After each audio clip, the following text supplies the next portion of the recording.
Well, I don't know if I've met anyone in Seattle that doesn't know Lance. That's kind of a joke, but... If you're one of the few who doesn't know Lance Mercer, he's the Seattle photographer who captured that seismic shift in American music called grunge. And he was Pearl Jam's official photographer. Official sounds so official. It was semi-official.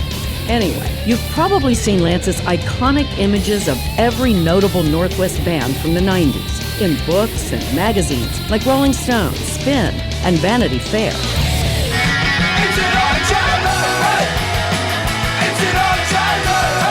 And then he's also participated as an artist. He was in a band called The Briefs that was very popular for a while. Lance met my mom through mutual friends, and actually one of their first dates was a photo shoot that he did of me when I think I was about 1.5, 2 years old. I think part of the reason that my mom fell for him is that he was, even though he was young, he was happy to incorporate a little toddler into his life. Thanks to her stepdad, Evan DeLay's childhood rocked. We obviously went to lots of concerts, which was really fun as a kid. I remember dancing in fields and dancing on stages and just loving every minute of soaking up the music with my sisters. I just assumed that she was up to no good because I was a pretty wild kid. So I just, that's what I assumed, but I was completely wrong. Next, I think we should focus on donor recruitment. Today, Evan is a research nurse at Bloodworks Northwest, which serves Washington, Oregon, and Alaska. It also runs a cutting-edge research institute. They provide the blood products that save lives in real time in the hospital. It's a world away from Lance and his years at ground zero in a grunge music explosion. Being in this, 2-foot photo pit with this sea of people behind me, I considered myself to be almost like a war photographer. The war Lance is fighting now is much different. Yeah, I had just a strange, what felt like a pulled muscle in my leg, and I went into the doctor. I thought I was going in just for a quick checkup. Tell me your name and birthday. Lance Mercer, 2014, Father's Day. That's when Lance is told he has stage 4 lymphoma, a potentially fatal blood cancer. And I remember I walked around, I stood up and I was pacing around her, and I started yelling at her that didn't know what she was talking about. It's scary, and you, especially when you're in the healthcare field and someone in your family's going through this, you want to be able to fix it.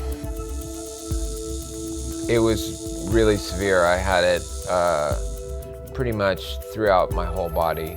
So for the next 5 years, Lance faces a brutal fight for his life, which includes chemotherapy, radiation, and now a stem cell transplant.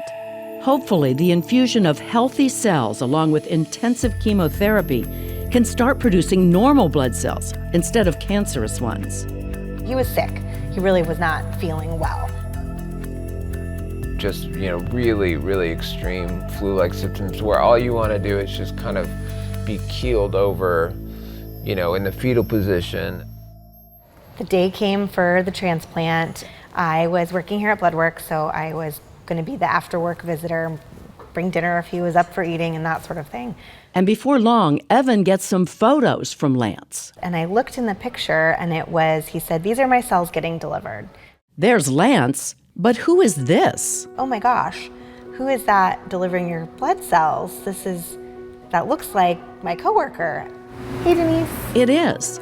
Photos show her colleague, Denise Farrer, delivering stem cells for Lance's procedure. At that moment, Evan discovers another vital part of Bloodworks' mission. That's how I learned that was even part of what Bloodworks did. Saving lives suddenly gets personal. Evan is working for the company that could save her stepfather's life. Last year, I just came to terms with the fact that it's part of who I am, rather than getting frustrated that it's not going completely away. Yeah. You know what I mean? There's plenty of times where I was just exhausted and I didn't want to deal with any part of it. I can still live my life normally. Yeah.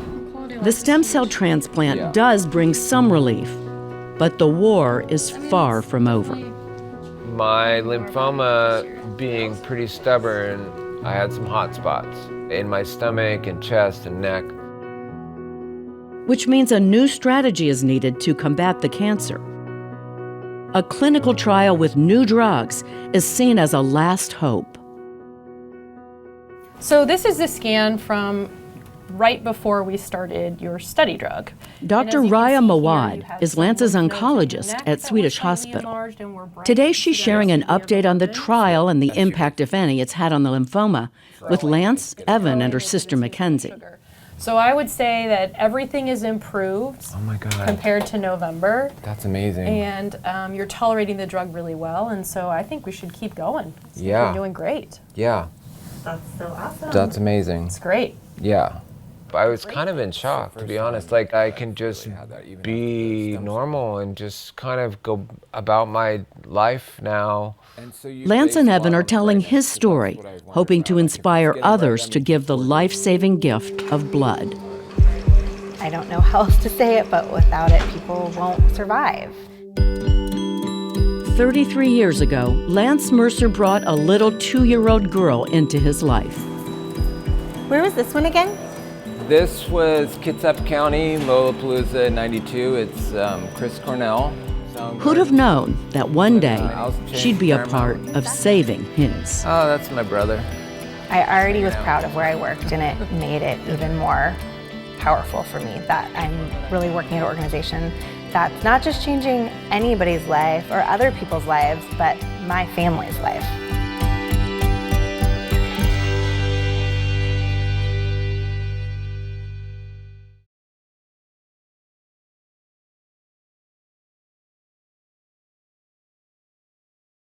Watch CityStream Thursday nights at 7 on the Seattle channel, or get video on demand and podcasts anytime at seattlechannel.org.